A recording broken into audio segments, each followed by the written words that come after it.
Ever since the Hollyland Lark M2 was released in January 2024 and declared one of the smallest, if not the smallest wireless microphone system, several more competitors have come on the scene. Specifically, there's the new DJI Mic Mini, the Rode Wireless Micro, and the Godox Cube S. All of these microphones are relatively low cost, and they have definitely been inspired by the Hollyland, some more than others. But they're also pretty distinctly different. They all have their pros and cons. None of these are perfect. So in this video, I'm going to try to help you figure out which one might be best for you. I'll do unedited audio sample comparisons, plus breakdowns of the key similarities and differences between these microphones. But first, let me disclose that although all of these microphones were gifted to me by the respective brands, no one is paying me to make this video. I'm making it because I'm genuinely curious which of these microphones is best, and I figured I'd share my findings and comparison samples with you. So if you find this video helpful, please consider using my affiliate links below to help support the channel. Let's start with what these microphones have in common. They are all wireless microphone systems with transmitters that have built-in microphones. All you have to do is clip or magnetically attach them to your subject. You then connect the transmitter to a receiver, or in some cases to a camera via Bluetooth, and then you can wirelessly record audio to your camera. Now I'll explain which of these microphones offer Bluetooth connection in the compatibility section coming up. But for now, the main reason why you'd want to use a wireless microphone like this is to put distance between the transmitter and the camera. I'm going to attempt to go down there and we can see if the audio is still connected. And I'm going to stay here so you see if we matter or differ at all in the way we capture sound. Yeah, the thing is I can't hear you, so yeah, we'll be yelling. We're going to have conversations with ourselves. But it does now, open some creative possibilities.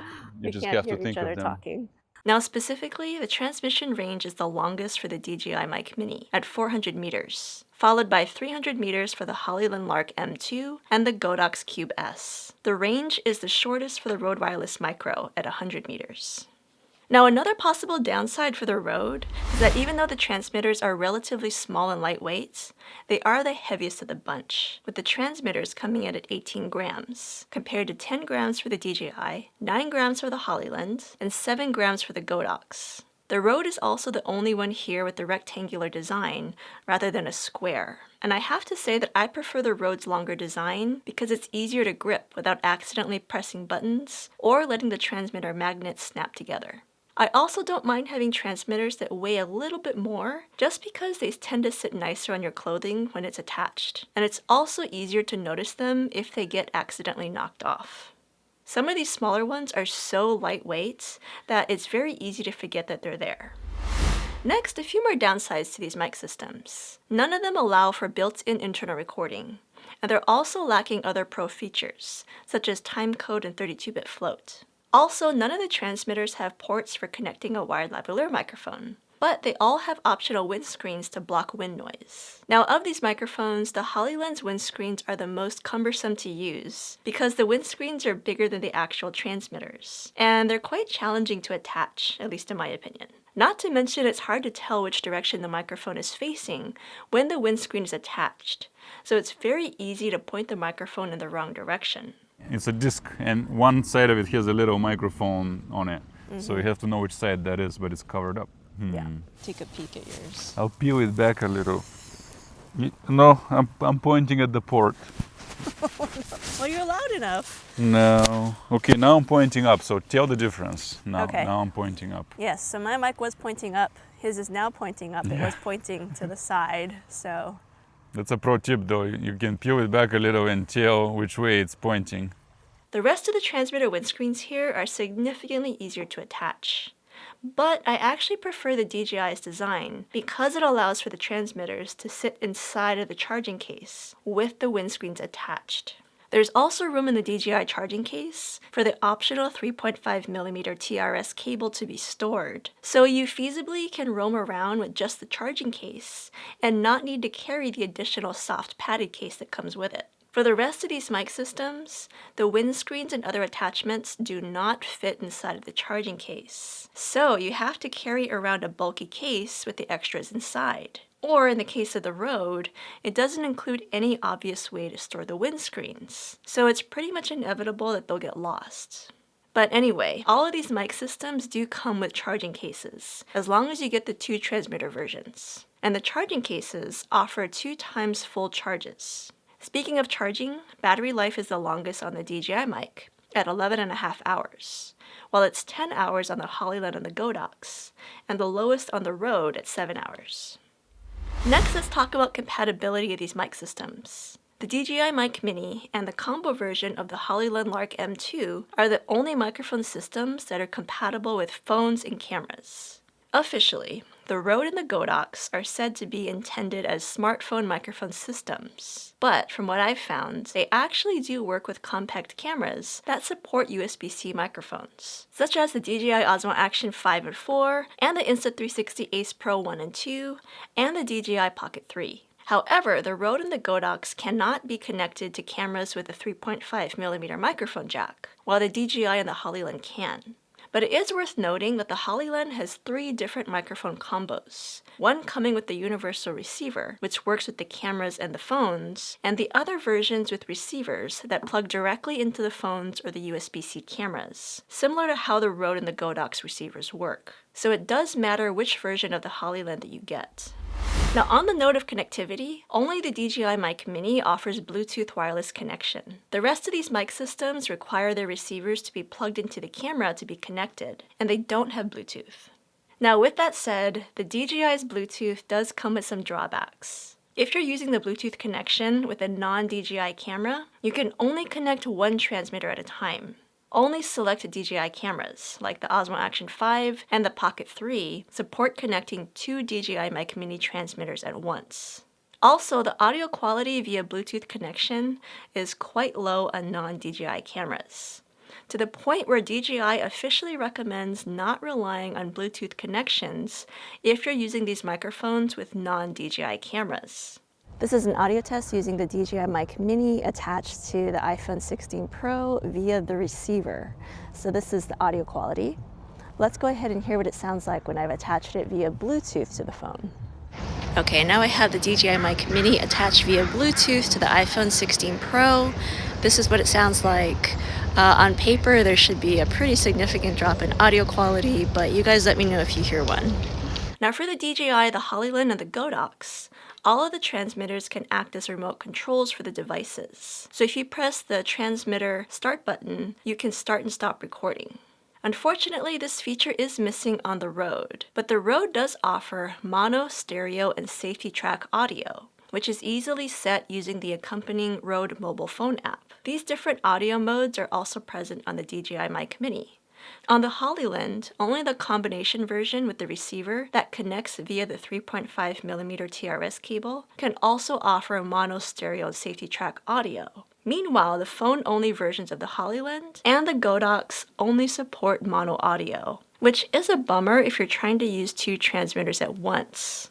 This is when it's best to record in stereo audio or 2-track audio, just in case you want better control over each audio track. Now, speaking of the audio quality, all of these microphones, except for the Rode, offer one-click noise reduction in the microphone systems. So we are testing out the new DJI Mic Mini. It's like a miniature version of the DJI Mic 2, and we are each wearing a transmitter. Yeah, it does look like a little baby microphone. It's very funny. They get smaller and smaller to the point you won't be able to hold them anymore soon. Maybe one day they'll be invisible. Right. If you enable noise cancellation, you do that by pressing on the power button on the side of the transmitter.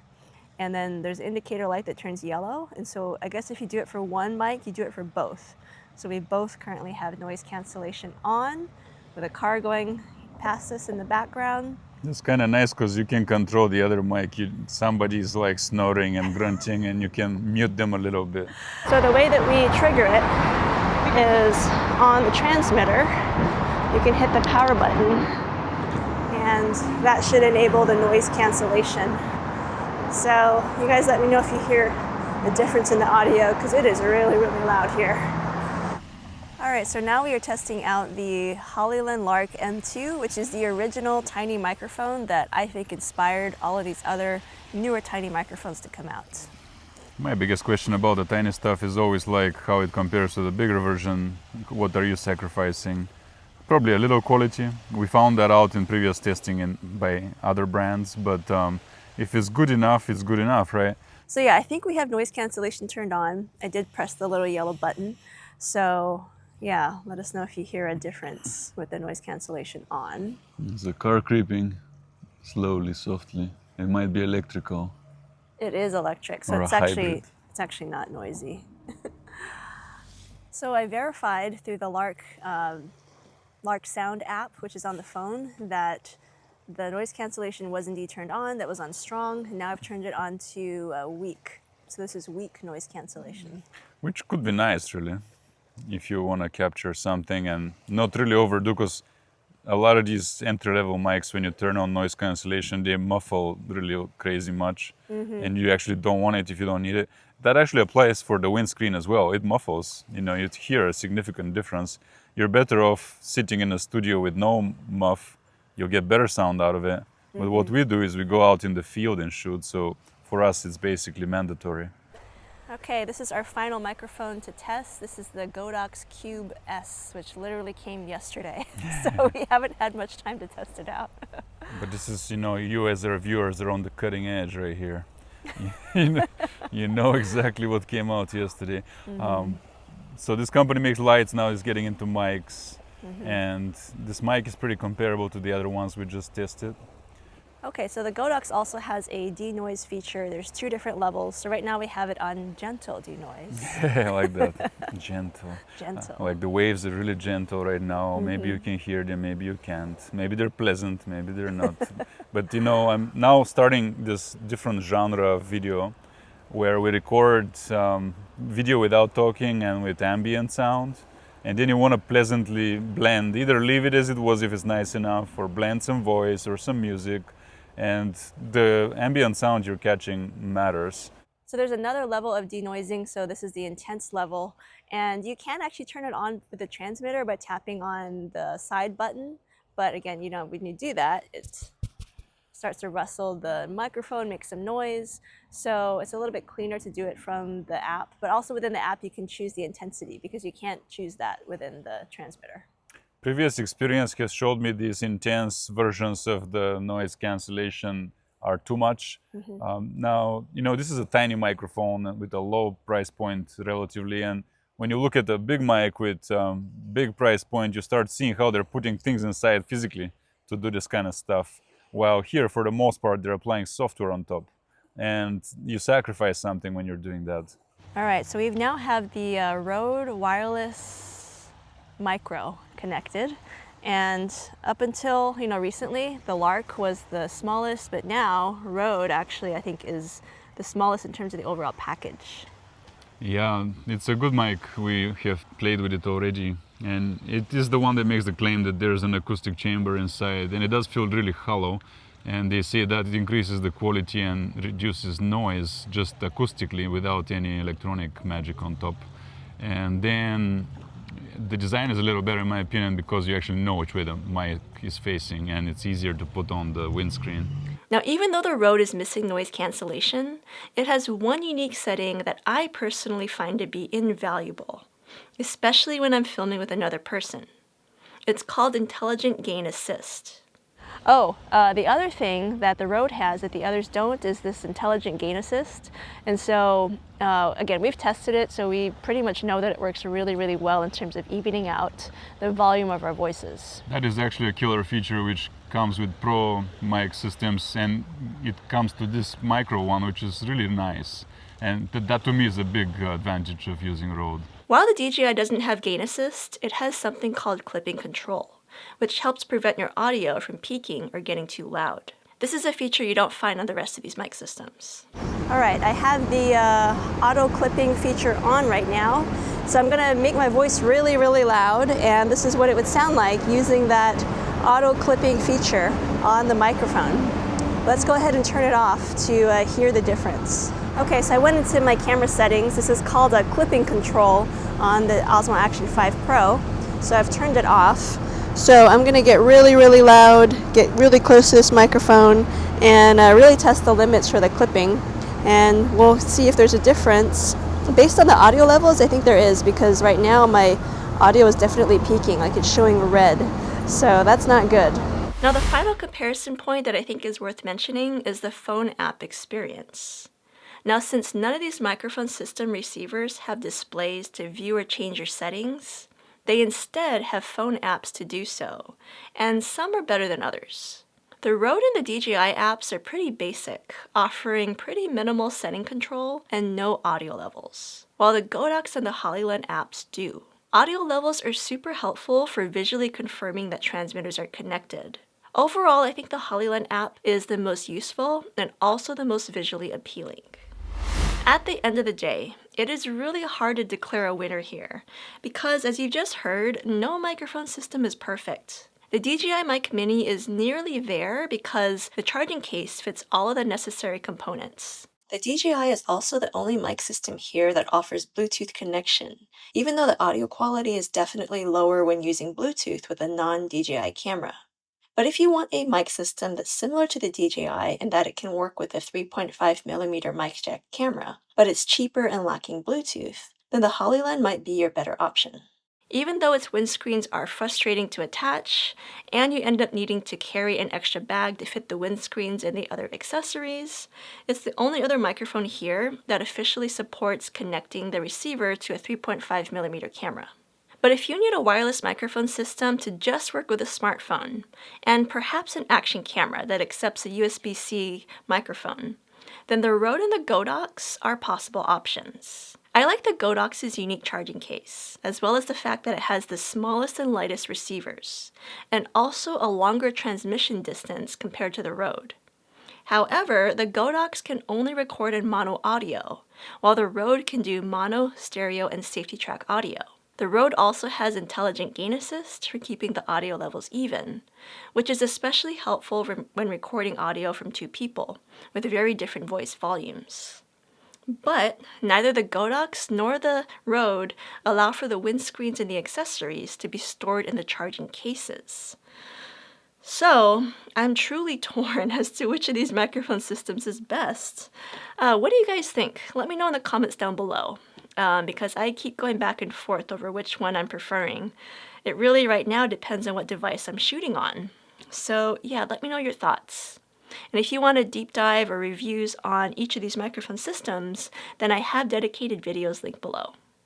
Thanks so much for watching. I'll see you in the next video.